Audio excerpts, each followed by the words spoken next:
Ladies and gentlemen, welcome back to the 2024 World Rapid Chess Championship here in New York City. This is day 2, and today I'll be covering rounds 6, 7, 8, and 9. It is a 13-round tournament, which concludes tomorrow, but none of that is important.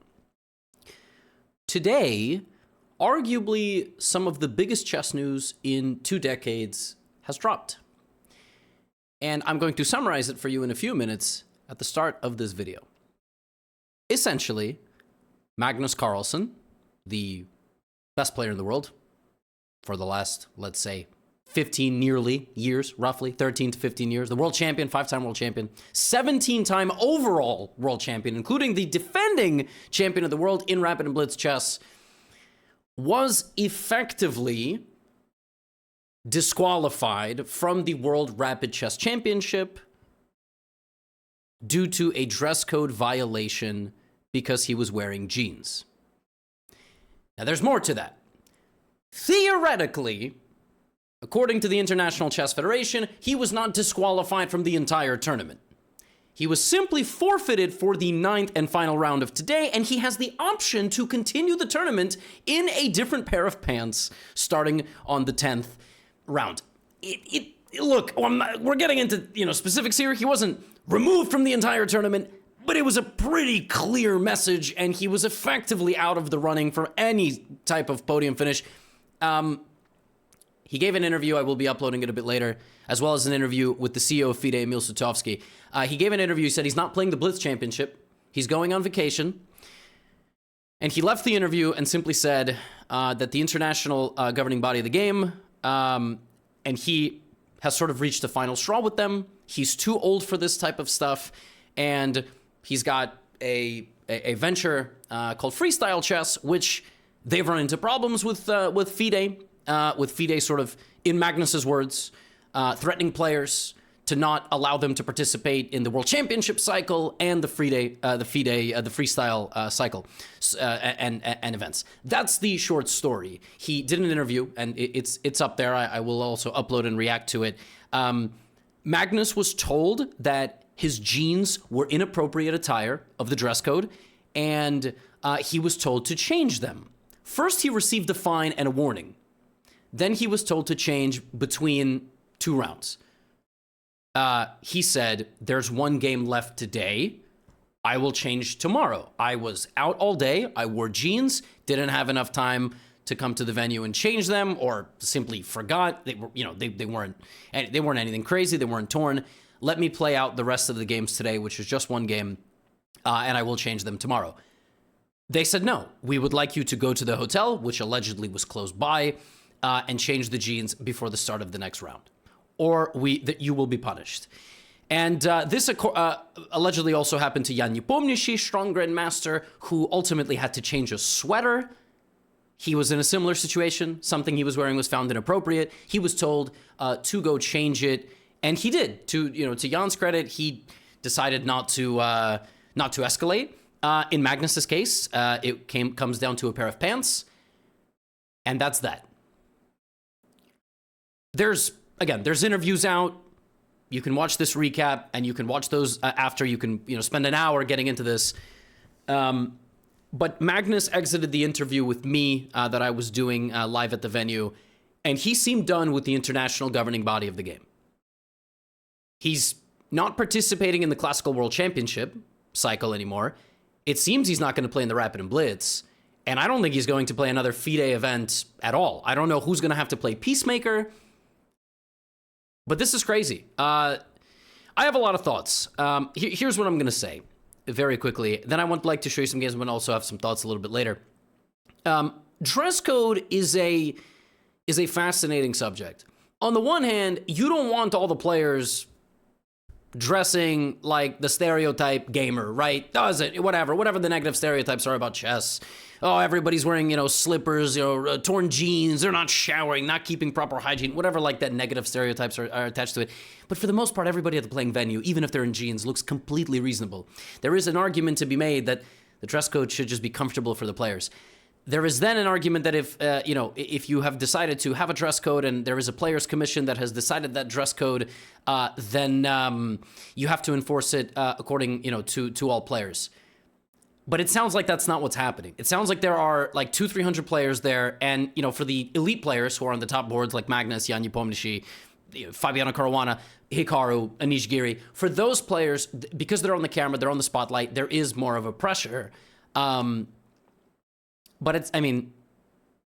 you have to enforce it uniformly, but the truth is, like, if the options are allow the greatest player of all time to play one more round in a pair of jeans and let him come back tomorrow, or disqualify him from the tournament for a game on a little technicality, like one round, and sort of say, well, if he was, dominating, then he could have just come back and won. Magnus wasn't having a great tournament. Actually, this setback would have basically killed his chances of trying to win the event.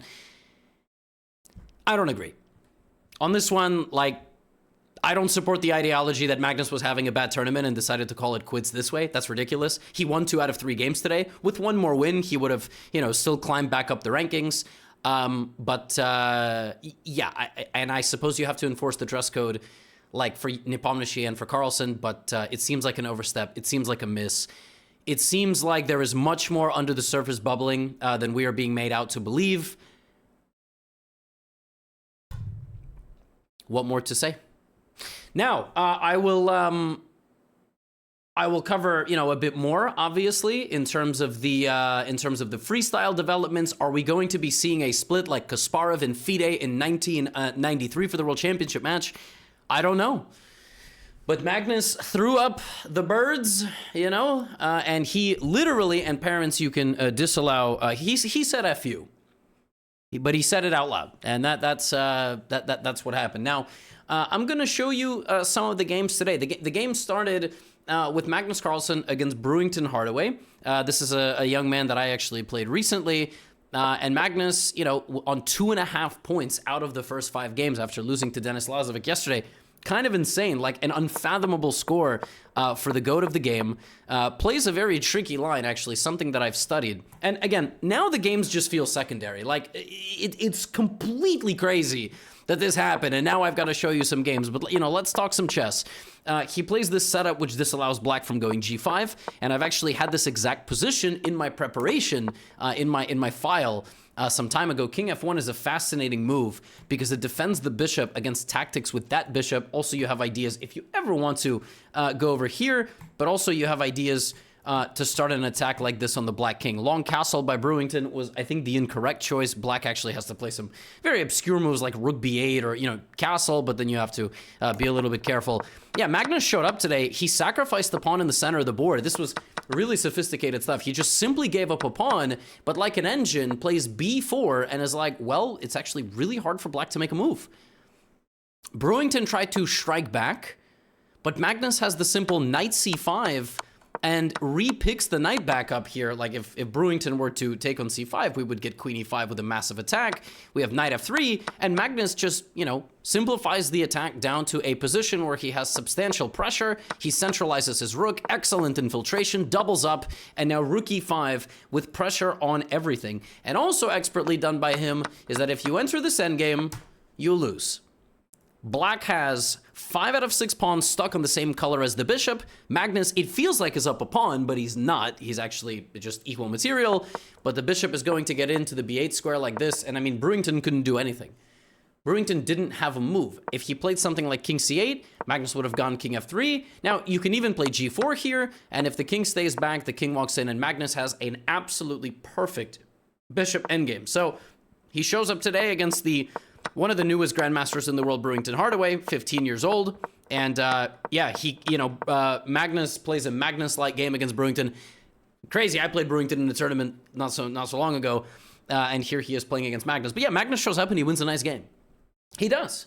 Now, his second game, he was with the black pieces. He was playing against Daniel Dardha, Belgian grandmaster, and I felt like, well, this is a game that Magnus, he's going to have it in the bag, right? Like, you're playing some grandmasters who you wouldn't normally be playing against. So, and what happened here is he actually arrived to the game like 2 minutes late. And I think already there were issues with the genes.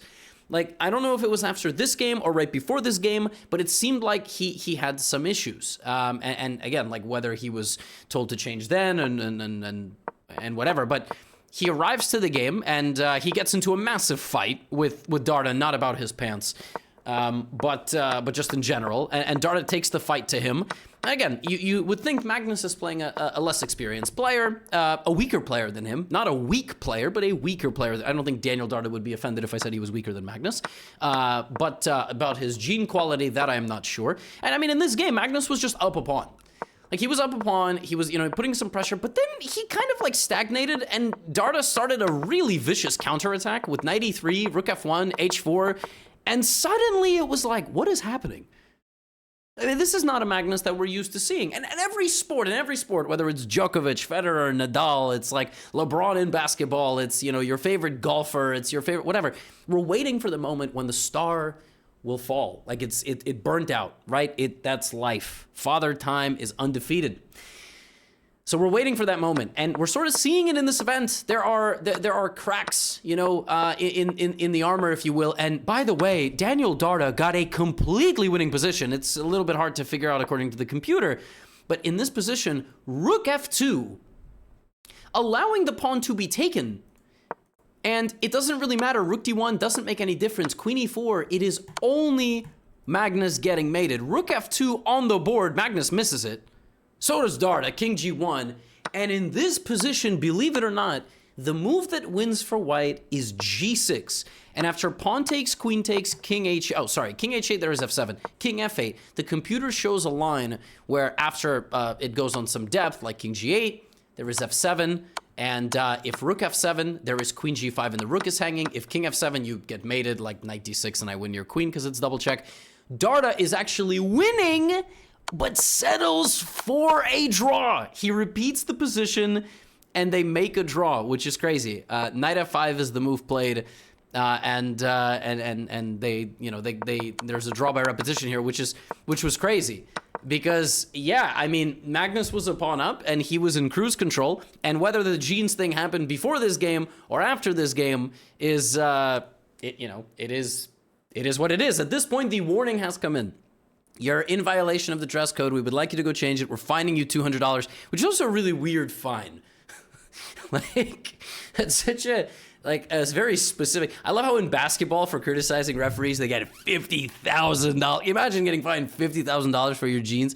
Yeah, in chess, we can only do 200 because we're trying our best to get the sponsors and everything. But, yeah, and crazy. But he makes a draw. All of this stuff is going down. Now, I will show you his, he had a third game against Tari. And after, this game, things happen. I suppose after this game, Magnus was told, you've got to change.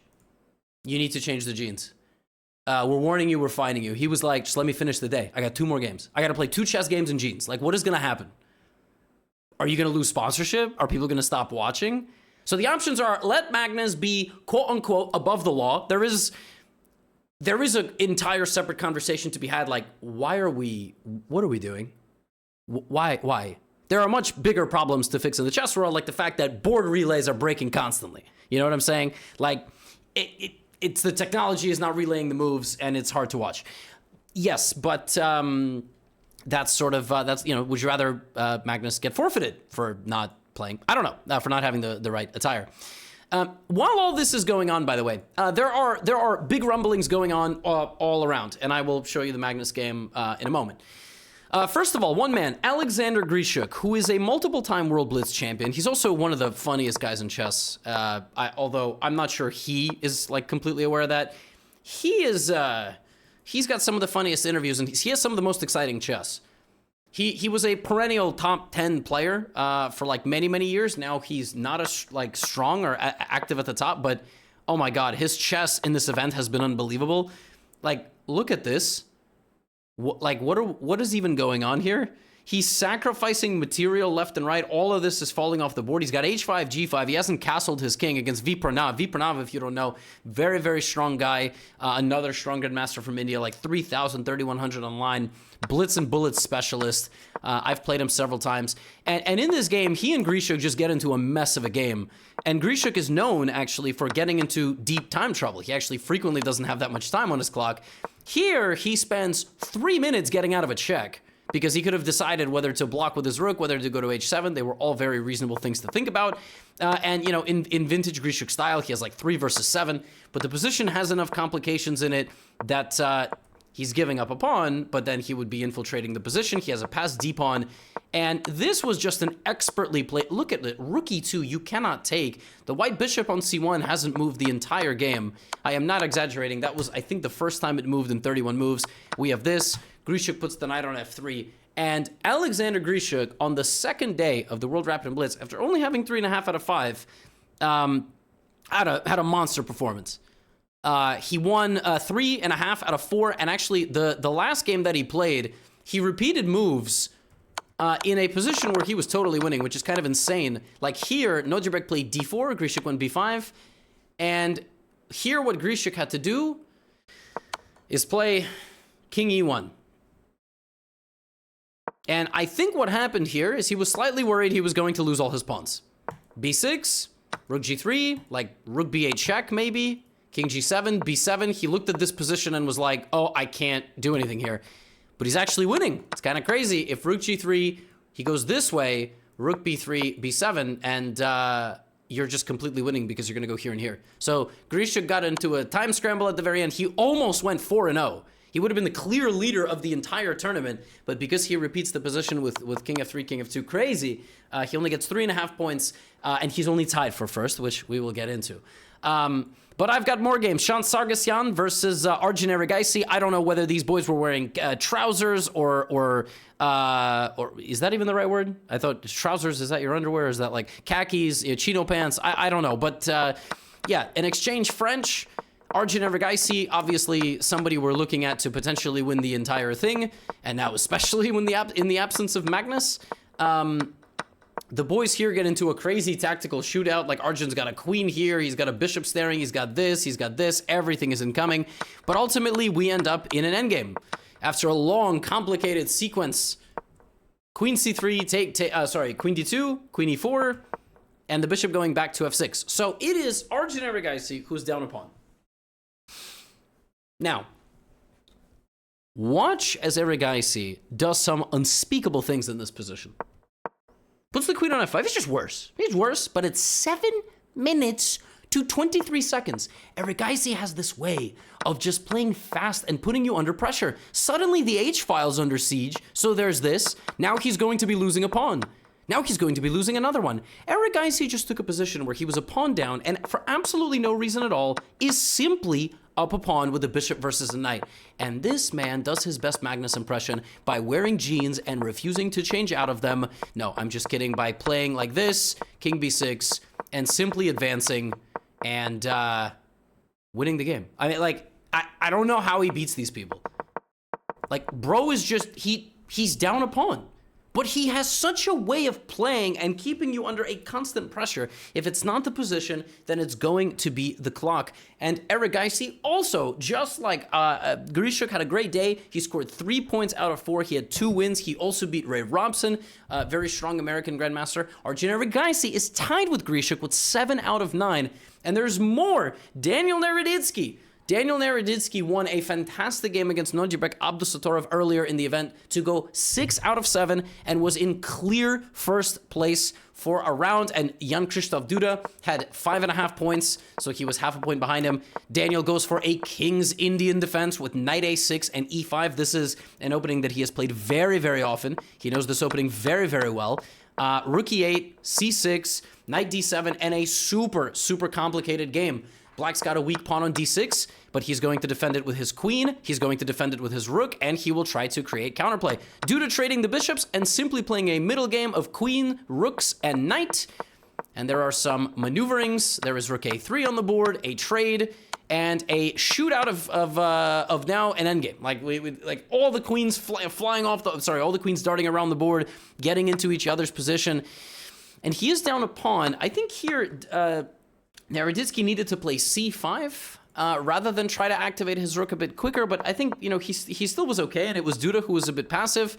But the fatal mistake comes a little bit later as Danya misses a really brilliant offensive resource. He takes this pawn thinking that probably queen d6 isn't coming, and Duda here finds queen a1 check, which is one of the most vicious moves I've ever seen. You may ask yourself why. What if the king goes back? If the king goes back, then among other things, rook b1 is simply back rank mate, so you can't do that. Well, okay, what if the king goes to h6? Then after queen c1, you're paralyzed. h4 is there. So you go king h5. Unfortunately, that's not going to help, because I still have h4, and somehow you're just mated. You can't move the rook anywhere. g4, king h4, g5, and it's mate on the next move.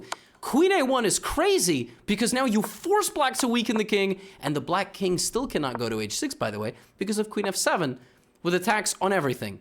So, like a resource out of nowhere, queen a1 check, queen a7 back, you force the opponent to make a king move, and the game is simply over.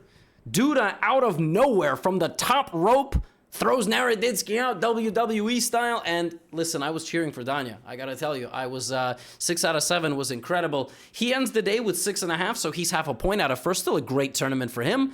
He drew Javahir Sindarov, but yeah, Duda also 7 out of 9 ultimately going into the final. And now the big Carlsen game. First, actually, let me talk about Hikaru Murzin. This is the final game to have a person qualify to be tied for first. All right, both of these boys with 6 out of 8 points. They are playing. It's a e4, e5. I think Murzin, it's his final rapid day. By the way, while this game is going on, Magnus has already left the venue. So like I said, he was not paired for the 9th round. The chief arbiter of the tournament told him, you are in violation. You are not, changing the clothes. So you're not disqualified, but you are forfeited for the 9th round, and you have the option to show up for the 10th. Again, it's one of these things. It's one of these little technicalities that you can sort of argue and say, well, Magnus, if he had a 7 out of 7 and got a forfeit in round 8, he had 7 out of 8, he would have showed up and played. No, like, let's be serious, let's be adults, and if you're watching this and you're 12, okay, stay, you be who you are, but yeah, that's silly. I mean, it is what it is. And the real debate is, should it have been enforced? Should a rule like this even exist? Now, are we going to say, is Magnus treated differently than other players? Yes. If you're going to request that Magnus and the 150th ranked player in the world are treated the same, I got very unfortunate news. No disrespect to number 150. I don't know who that is, but that's just not how the world works. It's just not how the world works. And look, like, I'm sorry I have to be the one to tell you that, like, within reason, if Magnus wanted somebody to be hired to slap his opponent every 7th move, that would be denied even if he was Magnus Carlsen. But in this case, it's a different story. And folks are treated differently based on the amount of eyeballs they bring in, and based on the amount of value they have, and based on who they are, and the respect that they have earned, and the status that they have earned. That's just the truth. The same applies to other top 10 players as well. But yeah, I mean, like, while that's going on, this game is being battled, and this was a long and complicated game. This was a game where I think Hikaru actually blundered knight takes e4, which was kind of crazy. Like, he went here, Murzin took a pawn, and then Hikaru, like, pretty quickly responded with rook ae1, but that was sort of nuts. I think here maybe he didn't blunder it, but maybe there was an idea here to play f4, like pawn takes, and maybe Hikaru here thought he was okay, like he thought his position was strong. I never want to accuse players of blundering anything, but this one was long, complicated. It was equal for a very long time. The boys made it to the 40th move. They were threatening a repetition, and I think Hikaru really was putting on the pressure. Knight c4, f4, playing endgame style, like Erigaisi style, getting the outside pass pawn, but ultimately, it's probably not going to work out. King d1, knight c5, but suddenly it got a little bit crazy. Murzin started coordinating his pieces really well, and that was the end of the game. Like, right here, rook b5, king d6, going backwards, Hikaru must have thought something was ongoing with the king running in and so on. And instead of knight d2, Hikaru had to play knight d4. He had to be a little bit more active. And then if c3 with the threat of rook d2, now this move cuts the communication of the rook with d2 and also with a1. And out of nowhere, Volodar Murzin, the young man from Russia, is 7 out of 9 with wins over Hikaru Nakamura, Fabiano Caruana, Alexander Bortnik, excellent player, 7 out of 9 for Murzin. It's a four-person tie at the top. And the last game, you know, I'm going to show you is against this countryman. You know, Magnus playing like Ding Liren did in the World Championship, playing actually the exact same line. And playing this, by the way, B4 was an idea from the World Championship, which is kind of hilarious. And he got a Magnesian-style game. I remember watching this and thinking, wow, this is the exact type of game that Magnus likes to play. All while being monitored whether or not his pants are going to be changed. He played a nice tactic here. His rook was hanging, rook c3, rook c1, and ultimately he picked up a piece against Tari and made it look pretty easy. You know, like this was a very nice win. He had 2.5 out of 3 on the day, so he had 5 points. I'm assuming if he won the last one, he would have had 6. So going into tomorrow, he would have been a point out of first place. With 4 games to go, it's not perfect. But let me tell you, I mean, if he wins 2 more, he's in the running. So, and by, you know, giving him a forfeit in round 9 and telling him you have 2 points to first place with 4 rounds to go and a massive field, yeah, it's effectively killing his chances of the tournament. And in an unprecedented turn of events, Magnus sits down. You know, Magnus is given a forfeit in round 9, and that's it. And he leaves. And like I said, it's very unfortunate because first of all, we have a very epic tournament going on. We've got a lot of strong players. We have a bunch of new players who some of you might have not even heard of at the top of the leaderboard. Young generations, like great games. And I have a really bad feeling that no matter what from this point forward, this will be remembered for decades. And whoever's going to be on the podium now, I think might actually be overshadowed. It's not good. It's always complicated. There is no black and white, even though we are playing chess. I think within, you know, a reasonable stretch, a dress code is okay, but enforcing it in the following way, you know, kicking out the GOAT, it can't be good for pants. He didn't curse at anybody. He wasn't hard to deal with other than the fact that he didn't want to change his pants. Like, it's not a good look. And I get the counter arguments that I've been seeing, which is like, rules for thee, not for me. You know, you gotta uniformly enforce the rules. Magnus, you know, Magnus this, Magnus that. You know, it's all Magnus's fault. He had the option to change, etc. Like I said, it's not completely black and white, but crazy. Let me know what you think in the comments. And we'll crown a champion tomorrow. And we may never see Magnus play another FIDE event again. I have no idea what this means, like, in terms of rival world championships. Like, I don't know what any of this means, but crazy. Yeah. Looks like the drama that happened before the World Rapid and Blitz hit a boiling point. And I made a video covering that. It's called Massive Chess Drama, Magnus Hikaru FIDE. See you tomorrow. Get out of here.